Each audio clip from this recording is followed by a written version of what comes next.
Olá pessoal, bem-vindos ao meu canal, eu sou Yolanda e no vídeo de hoje eu vim dar atualizações sobre as minhas últimas leituras.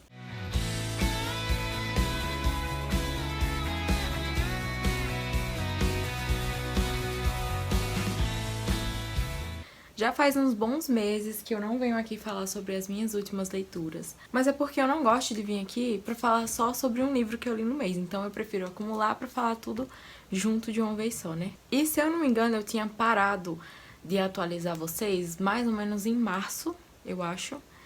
E de lá pra cá eu li mais alguns livros que eu quero comentar com vocês, porque eu não comentei desses livros nem no meu Instagram. Mas antes de começar o vídeo, eu queria pedir pra que você desse like nesse vídeo. Se você gosta do meu conteúdo, também me dá sugestões de vídeos que eu posso trazer aqui no canal. E me siga nas minhas redes sociais, que eu sempre deixo aqui na tela e na descrição. Indo para o mês de abril, o livro que eu li em abril era um livro que eu já queria ler há muito tempo.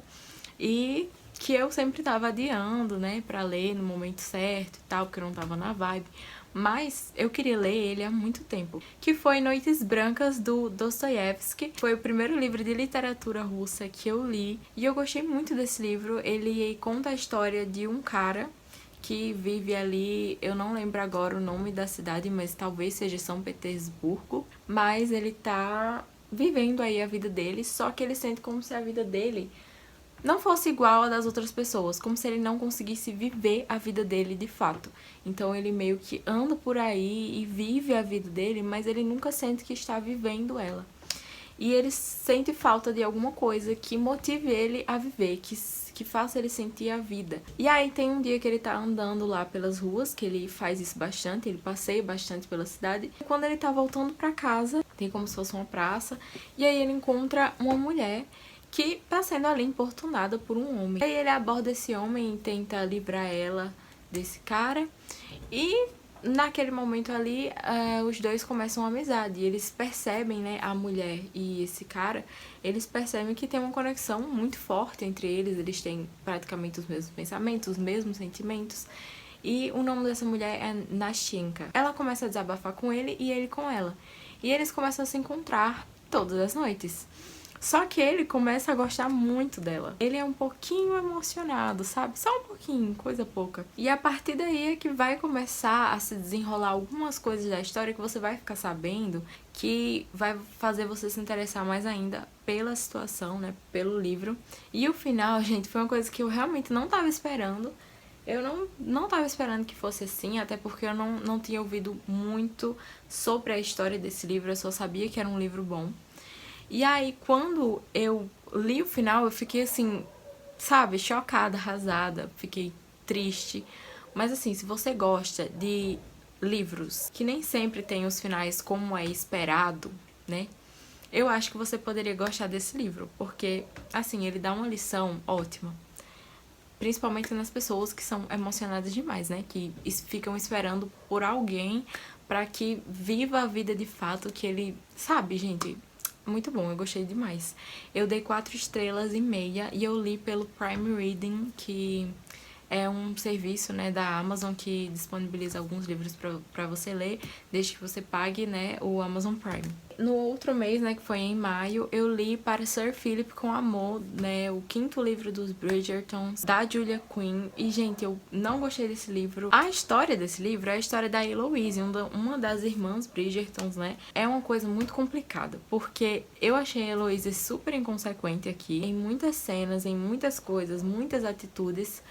E eu achei o livro, em geral, muito mal escrito. Mas primeiro eu vou falar da história em si do livro, né, da Eloise. A Eloise, ela começa a se corresponder com o Sir Philip por cartas depois que a prima dela morre. E a prima dela era mulher do Sir Philip.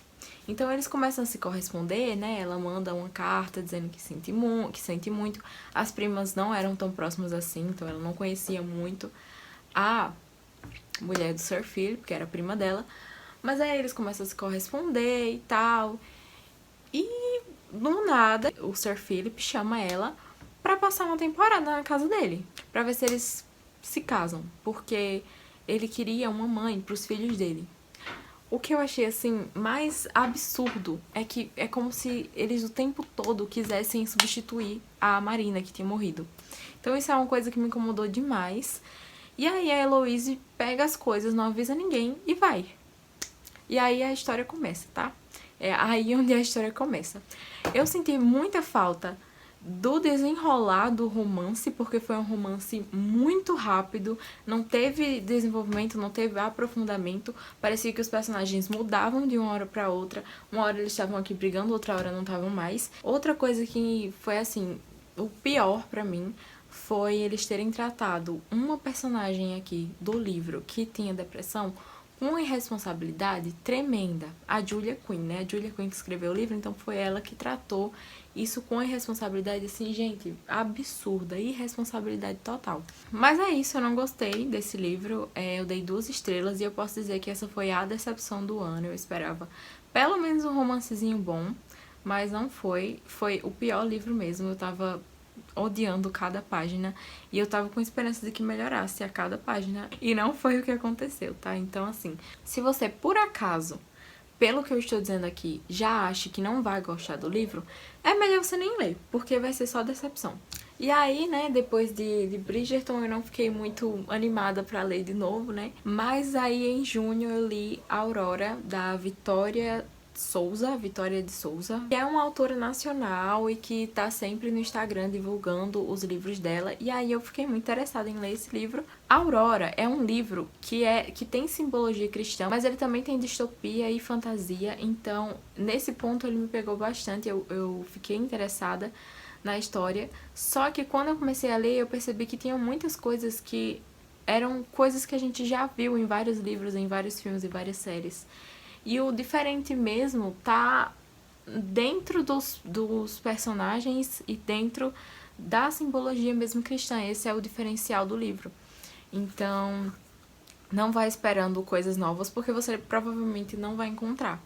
E tem muitas coisas que me incomodaram nesse livro, porque é como se os personagens fossem muito rasos e as histórias também muito rasas, principalmente no início do livro. É um livro que não foi bem trabalhado no começo, o que eu acho, né, tá? Não é uma crítica à autora, porque eu acho ela uma fofa, mas é um livro que eu acho que ele foi mal trabalhado no começo. Teve umas coisas assim que eu ficava muito, muito irritada, principalmente com os personagens, que eu acho que não fazia sentido. E no final ele foi melhorando, eu achei que ele foi ficando melhorzinho lá pro final. E o final realmente eu gostei, então eu dei 3 estrelas e meia, que é uma nota muito boa, tá, gente? Pra mim é uma nota muito boa mesmo pra um livro de distopia, de fantasia, que não tem tantas coisas novas assim. E tinha um ponto que eu não tinha gostado no livro, e quando eu li o esclarecimento assim da autora no final, aí sim, sabe, gente, deu todo sentido. Então eu recomendo que vocês leiam até o finalzinho do livro. Se eu não me engano, ele também tá na Prime, no Prime Reading. Então vocês podem ler, quem tem, né, o Prime Reading tá lá disponível. E aí depois eu li 2 contos do Rafael Westenfelder, que foi As 220 Mortes de Laura Lins e O Baú do Subgelado. O Rafael Westenfelder também é um autor nacional, então eu tô apoiando a literatura nacional, hein, gente? Eu tinha os 2 livros também dentro do aplicativo da Amazon, eu acho que um foi pela Prime Reading e o outro eu adquiri numa promoção, mas se eu não me engano foi de graça que eu consegui ele. Gente, que contos maravilhosos! São contos assim pra você explodir a sua cabeça, uma coisa totalmente inovadora. E se ele pegasse o conto e transformasse num livro de 500 páginas, eu leria sem o menor problema, mas eu acho que eles funcionaram também muito bem como um conto, porque é uma história bem fechadinha. Eu vou explicar sobre o que é a história de cada um. As 220 Mortes de Laura Lins tem mais ou menos 50 páginas, então é um conto, assim, relativamente grande, e ele fala sobre as 220 mortes de Laura Lins. Tem um personagem, e ele é amigo da Laura Lins, só que ele é um admirador secreto dela também, e ele se sente muito culpado pelo que ele fez no passado com ela. Ele rasgou o caderno de desenhos dela, só que ele não queria fazer isso, ele meio que foi obrigado a fazer isso. E a Laura Lins ficou muito chateada e tal, só que depois eles acabaram virando amigos. E aí chega um certo momento do livro em que eles marcam um encontro no Parque Ibirapuera, se eu não me engano é o Parque Ibirapuera. E a Laura Lins vai pra debaixo de uma árvore, o galho cai e ela morre. E ao invés de o dia seguir um curso normal, não, 10 segundos depois, mais ou menos 10 segundos depois, o menino acorda em casa, no mesmo horário que ele tinha acordado, antes de ir pro Parque Ibirapuera, e revive o mesmo dia, de novo. E a Laura Lins vai morrendo todos esses dias. E aí tem um período de 10 segundos até que ele volte para viver o mesmo dia de novo. E ele tem que descobrir alguma coisa que possa impedir a morte da Laura Lins, o que é, assim, genial, gente. Eu amei realmente esse conto, o plot desse conto, tudo. Amei tudo. E aí eu dei 4 estrelas pra As 220 Mortes de Laura Lins. E eu acho que esse escritor é um dos escritores mais inteligentes que eu já li da atualidade. E aí depois eu li O Baú do Zumbi Gelado. Eu emendei um conto no outro, né? Que eu aproveitei que já tinha os dois no meu aplicativo do Kindle. O Baú do Zumbi Gelado já é uma história que envolve mais jogos de computador. É a história de um garoto que ele tá trabalhando numa loja, tipo como se fosse um bazar de roupas usadas. E aí, de repente, chega uma menina nele, aí ela chega nessa loja dele e começa a perguntar, né, algumas coisas, se ele gosta de jogar o jogo lá, que é o Zumbizeira. E eles começam a conversar sobre, e ela do nada solta que ela só está jogando porque o namorado dela ficou preso dentro do jogo.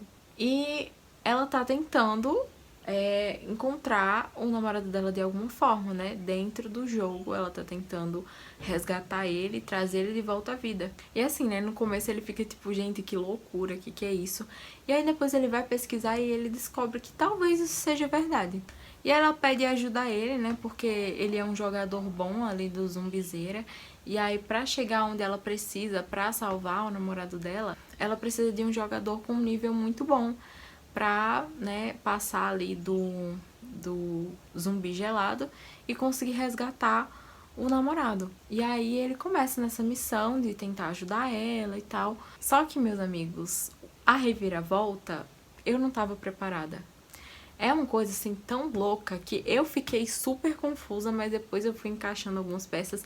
E até agora eu acho que eu tô um pouco confusa com essa história. Então, já nas 220 Mortes de Laura Lins, eu achei uma coisa um pouco mais fechada. Não sei se foi porque eu não consegui interpretar direitinho o Baú do Zumbi Gelado, mas assim, eu achei genial também. Gostei muito do Baú do Zumbi Gelado, mesmo ficando um pouquinho confusa no final, mas eu acho que eu entendi tudo. Só que na hora eu fiquei um pouco confusa. E aí eu dei 4 estrelas também pra esse conto. Eu acho que o Baú do Zumbi Gelado tem um pouco mais de páginas do que As Mortes da Laura Lins. E foi isso, né, dos contos do Rafael Eschenfelder. Eu ainda não li nenhum outro dele, mas eu li a continuação de Pretty Little Liars, né, da Sarah Shepard, que foi Impecáveis. E esse segundo livro eu gostei mais até do que do primeiro livro. Foi um livro mais corrido, porque o primeiro livro foi mais de apresentação mesmo, de falar, né, quem eram as meninas. E no segundo livro é que você vê as coisas realmente acontecendo. Deixa eu contextualizar pra vocês o que é esse livro. Esse livro é a continuação de Maldosas, da saga Pretty Little Liars, escrita pela Sarah Shepard, que virou uma série também super famosa. E a história é basicamente sobre o desaparecimento de uma menina que era amiga dessas 4 meninas, que são Arya, Hannah, Spencer e Emily. E a menina que desapareceu se chama Alison. A Alison não era uma das melhores pessoas do mundo, digamos assim. Ela maltratava as amigas, só que as amigas amavam ela. E uma noite, a Alison simplesmente desaparece. E anos depois, a história dela começa a voltar à tona na vida daquelas meninas de uma forma que elas não esperavam. Aparecem mensagens de texto nos celulares das meninas com o nome A. E aí você já fica pensando, quem que é A? Será que é a Alison? Será que é outra A? E esse A começa a contar coisas que ninguém mais poderia saber além da Alison. Só que tem um negócio que acontece no final do primeiro livro que deixa você muito confuso. E aqui no segundo livro é que começam as ameaças da A se tornarem mais reais, assim. Ela começa a realmente fazer coisas pra atingir as meninas. Ela começa a mexer com o psicológico das meninas. Eu ficaria super nervosa e ia contar na hora pra polícia, só que elas não, vamos ficar quieta, né? Mas é muito interessante, eu recomendo bastante. Eu não vejo muitas pessoas hoje em dia falando sobre esses livros, até porque eles foram escritos há muito tempo, né? Há uns 20 anos, talvez. Então tem algumas falas que são bem problemáticas, bem preconceituosas, né? principalmente assim, eu vejo muitas falas, muitos pensamentos gordofóbicos pela parte da Hannah, só que ela é minha personagem favorita, inclusive, eu fico super triste. Só que é a forma como ela pensa, porque eu percebi isso, é a forma como a Hannah pensa. Ela tem problemas com o próprio corpo, então ela vai ver problemas no corpo das outras pessoas também. Já quando você vai pra perspectiva da Emily, da Spencer ou da Arya, elas não têm esse mesmo tipo de pensamento. Então, meio que a gente entra dentro da cabeça de cada uma e vai vendo os pensamentos de cada uma. Acho que poderia melhorar nesse quesito, assim, de ser menos preconceituoso.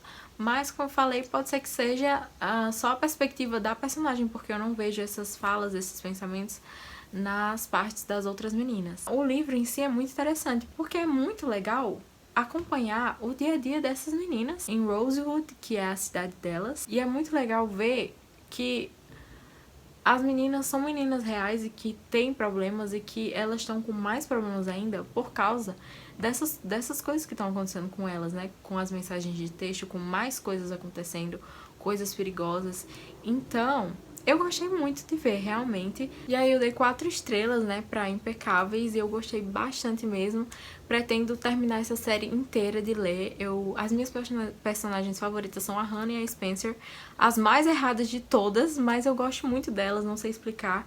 Pra mim, elas me cativaram, sabe? De um jeito que a Emily e a Arya não conseguem. Mas foi isso, essas foram as minhas leituras, né? As minhas últimas leituras. Espero que vocês tenham gostado desse vídeo. Se gostaram, deixa um like, se inscreva no meu canal pra receber todos os vídeos, pra receber as notificações de todos os vídeos. Me siga nas minhas redes sociais, que eu sempre deixo aqui na tela ou na descrição. Me acompanhe por lá. Sempre quando eu posso, eu fico postando coisas sobre leituras e outras coisas também por lá, né? Então me sigam. E é isso. Um beijo e tchau!